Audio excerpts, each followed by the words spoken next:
ಬೆಂಗಳೂರು ಎರಡನೇ ಏರ್ಪೋರ್ಟ್ ಈ ವಿಘ್ನದಿಂದ ಪಾರಾದರೆ ಮಾತ್ರ ಬೆಂಗಳೂರು ಎರಡನೇ ಏರ್ಪೋರ್ಟ್ ನಿರ್ಮಾಣ ಸುಗಮ.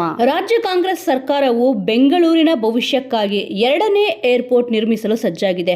ಹಲವು ಲೆಕ್ಕಾಚಾರವನ್ನು ಮಾಡಿಕೊಂಡೇ 3 ಜಾಗಗಳನ್ನು ಗುರುತಿಸಿ ಕೇಂದ್ರದ ಒಪ್ಪಿಗೆಗೆ ಕಾಯುತ್ತಿದೆ. ಇನ್ನೇನು ಮುಂದಿನ ವಾರದಲ್ಲೇ ಭಾರತೀಯ ವಿಮಾನ ನಿಲ್ದಾಣ ಪ್ರಾಧಿಕಾರದ ಅಧಿಕಾರಿಗಳ ತಂಡ ಇಲ್ಲಿಗೆ ಬಂದು ಜಾಗ ಫೈನಲ್ ಮಾಡಲಿದೆ ಎಂಬ ನಿರೀಕ್ಷೆಯಲ್ಲಿದೆ ರಾಜ್ಯ ಸರ್ಕಾರ. ಆದರೆ ಇದಕ್ಕೂ ಮುನ್ನ ಮತ್ತೊಂದು ವಿಘ್ನ ಕೂಡ ಇದ್ದು ಅದನ್ನು ದಾಟಿದರೆ ಮಾತ್ರವೇ ಎರಡನೇ ಏರ್ಪೋರ್ಟ್ ನಿರ್ಮಾಣ ಸುಗಮವಾಗಲಿದೆ. ಹಾಗಾದ್ರೆ ಏರ್ಪೋರ್ಟ್ ನಿರ್ಮಾಣಕ್ಕೆ ಇರುವ ತೊಡಕು ಏನು?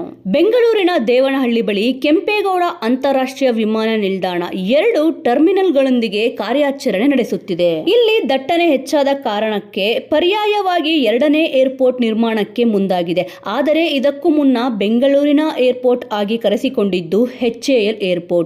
ಹೌದು, ಈ ಏರ್ಪೋರ್ಟ್ ನಗರದ ಒಳಗೆ ಇತ್ತು. ಇದೇ ಬೆಂಗಳೂರಿಗೆ ಮೊದಲನೇ ಏರ್ಪೋರ್ಟ್ ಆಗಿ ಕಾರ್ಯಾಚರಣೆ ನಡೆಸುತ್ತಿತ್ತು. ಆದರೆ ಬೆಂಗಳೂರು ದಿಢೀರ್ ಬೆಳವಣಿಗೆ ಹೊಂದಿದ್ದರಿಂದ ಈ ಏರ್ಪೋರ್ಟ್ ಪ್ರಯಾಣಿಕರಿಗೆ ಸಾಕಾಗುತ್ತಿರಲಿಲ್ಲ. ಈ ಕಾರಣಕ್ಕೆ HAL ಏರ್ಪೋರ್ಟ್ ಬದಲಿಗೆ ಹೊಸ ಹಾಗೂ ವಿಸ್ತಾರವಾದ ಏರ್ಪೋರ್ಟ್ ನಿರ್ಮಾಣ ಮಾಡಬೇಕು ಎಂಬ ದೃಷ್ಟಿಯಿಂದಲೇ ದೇವನಹಳ್ಳಿ ಬಳಿ ಬೆಂಗಳೂರು ಅಂತಾರಾಷ್ಟ್ರೀಯ ವಿಮಾನ ನಿಲ್ದಾಣ ನಿರ್ಮಿಸಲಾಯಿತು. ಕೆಲ ವರ್ಷಗಳ ಇದಕ್ಕೆ ಕೆಂಪೇಗೌಡರ ಏರ್ಪೋರ್ಟ್ ಎಂದು ಮರುನಾಮಕರಣ ಮಾಡಲಾಯಿತು. ಆದರೆ ಈಗ ಇಲ್ಲಿಯೂ ದಟ್ಟಣೆ ತಗ್ಗಿಸಲು ಮತ್ತೊಂದು ಏರ್ಪೋರ್ಟ್ ನಿರ್ಮಾಣಕ್ಕೆ ಸಿದ್ಧತೆ ನಡೆದಿದೆ. ಇನ್ನು ಎರಡನೇ ಏರ್ಪೋರ್ಟ್ ಬದಲಿಗೆ ಸದ್ಯ ಬಂದ್ ಆಗಿರುವ HAL ಏರ್ಪೋರ್ಟ್ ಅನ್ನೇ ಮತ್ತೆ ಕಾರ್ಯಾರಂಭ ಮಾಡಬೇಕು ಎಂದು ಹಲವರು ಒತ್ತಾಯಿಸುತ್ತಿದ್ದಾರೆ.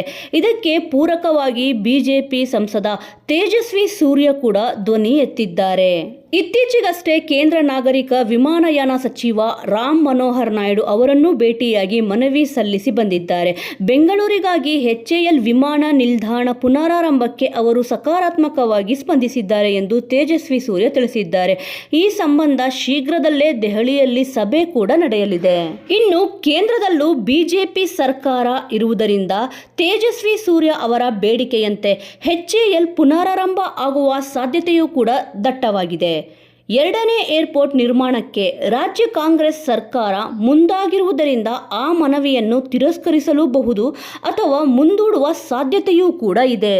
ಇನ್ನು ಮುಖ್ಯವಾದ ವಿಚಾರವೆಂದರೆ HAL ಈಗಾಗಲೇ ಏರ್ಪೋರ್ಟ್ನ ಎಲ್ಲ ಸೌಲಭ್ಯಗಳನ್ನು ಹೊಂದಿದೆ. ಹಾಗಾಗಿ ಹೊಸ ಏರ್ಪೋರ್ಟ್ ಬದಲಿಗೆ HAL ಅನ್ನೇ ಅಭಿವೃದ್ಧಿಪಡಿಸುವುದು ಸುಲಭವಾದ ಕೆಲಸ. ಈಗ ಪರ್ಯಾಯ ಏರ್ಪೋರ್ಟ್ ಆಗಿರುವ ಕಾರಣ HAL ಅನ್ನೇ ಮತ್ತೆ ಆರಂಭಿಸುವುದು ಒಳಿತು ಎಂಬ ಸಲಹೆ ಕೂಡ ಸರಿಯಾಗಿದೆ. ಹೀಗಾಗಿ HALಗೂ ಗ್ರೀನ್ ಸಿಗ್ನಲ್ ಕೊಡಬಹುದು. ಇದರಿಂದ ಬೆಂಗಳೂರು ಎರಡನೇ ಏರ್ಪೋರ್ಟ್ಗೆ ಹಿನ್ನಡೆಯಾಗಬಹುದು ಎಂದು ಹೇಳಲಾಗುತ್ತಿದೆ. ಕರ್ನಾಟಕ ಸರ್ಕಾರ ಕೂಡ ಕೇಂದ್ರಕ್ಕೆ ಈಗಾಗಲೇ 3 ಜಾಗಗಳನ್ನು ಗುರುತಿಸಿ ಸ್ಥಳ ಪರಿಶೀಲನೆಗೆ ಮನವಿ ಮಾಡಿದೆ. ಅತ್ತ ತೇಜಸ್ವಿ ಸೂರ್ಯ ಕೂಡ ಕೇಂದ್ರ ಸರ್ಕಾರಕ್ಕೆ HAL ಏರ್ಪೋರ್ಟ್ ಪುನರಾರಂಭಕ್ಕೆ ಮನವಿ ಮಾಡಿದ್ದಾರೆ. ಈಗ ಒಂದೇ ಊರಿನ ಒಂದೇ ವಿಚಾರದ 2 ಬೇಡಿಕೆಗಳು ಕೇಂದ್ರದ ಅಂಗಳದಲ್ಲಿದೆ. ಈ ಪೈಕಿ ಯಾವ ಬೇಡಿಕೆಗೆ ಕೇಂದ್ರ ಸರ್ಕಾರ ಗ್ರೀನ್ ಸಿಗ್ನಲ್ ಕೊಡುತ್ತದೆಯೋ ಕಾದು ನೋಡಬೇಕಿದೆ. ಒಂದು ವೇಳೆ HAL ಏರ್ಪೋರ್ಟ್ಗೆ ಓಕೆ ಅಂದ್ರೆ ಎರಡನೇ ಏರ್ಪೋರ್ಟ್ ನಿರ್ಮಾಣ ಸದ್ಯಕ್ಕೆ ಕನಸಿನ ಮಾತಾಗಲಿದೆ. HAL ಏರ್ಪೋರ್ಟ್ ಬೇಡ ಎಂದರಷ್ಟೇ ಎರಡನೇ ವಿಮಾನ ನಿಲ್ದಾಣ ನಿರ್ಮಾಣದ ಹಾದಿ ಸುಗಮವಾಗಲಿದೆ.